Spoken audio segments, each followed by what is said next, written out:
বন্ধুরা, তোমাদের সাথে তো মাছের অনেক রকম রেসিপি শেয়ার করেছি। আজকে বানালাম দই কাতলা। তো এই রেসিপিটা কিভাবে বানালাম দেখে নাও, যাতে তোমরাও বাড়িতে খুবই সহজে বিয়েবাড়ির স্টাইলে বানিয়ে নিতে পারো।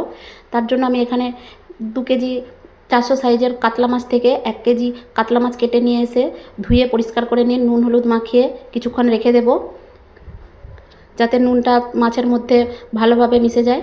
এখন কড়াইতে তেল গরম করে নিয়ে গরম তেলের মধ্যে মাছগুলো ছেড়ে দিয়ে উল্টে পাল্টে ভাজা করে নেব। খুব বেশি ভাজা করা যাবে না, হালকা এপিট ওপিট ভাজা করে নিয়ে তুলে নিতে হবে। মাছগুলো ভাজা হয়ে গেলে উঠিয়ে নিচ্ছি।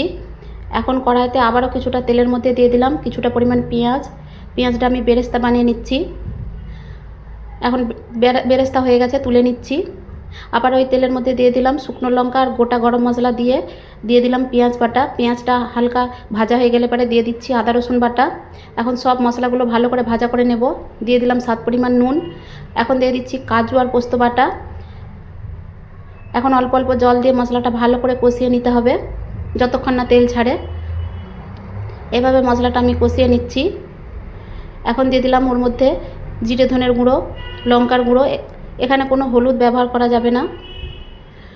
ভালো করে আবারও সব মশলাগুলো ভালো করে মিশিয়ে নিয়ে দিয়ে দিলাম টমেটো কুচি।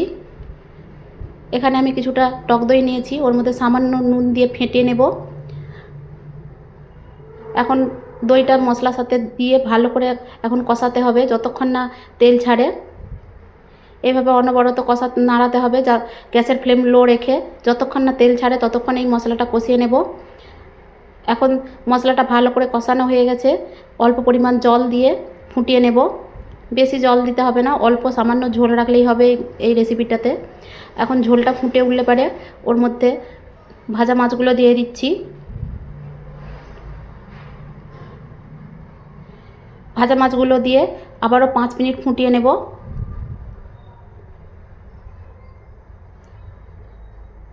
5 মিনিট পরে দিয়ে দিলাম স্বাদ পরিমাণ চিনি। অল্প পরিমাণেই চিনি দিতে হবে। দিয়ে দিলাম কিছুটা পরিমাণ ঘি, আর উপর থেকে পেঁয়াজ বেরেস্তা আর কিছুটা ধনেপাতা ছড়িয়ে নামিয়ে নিলেই তৈরি হয়ে যাবে আমার দই কাতলা।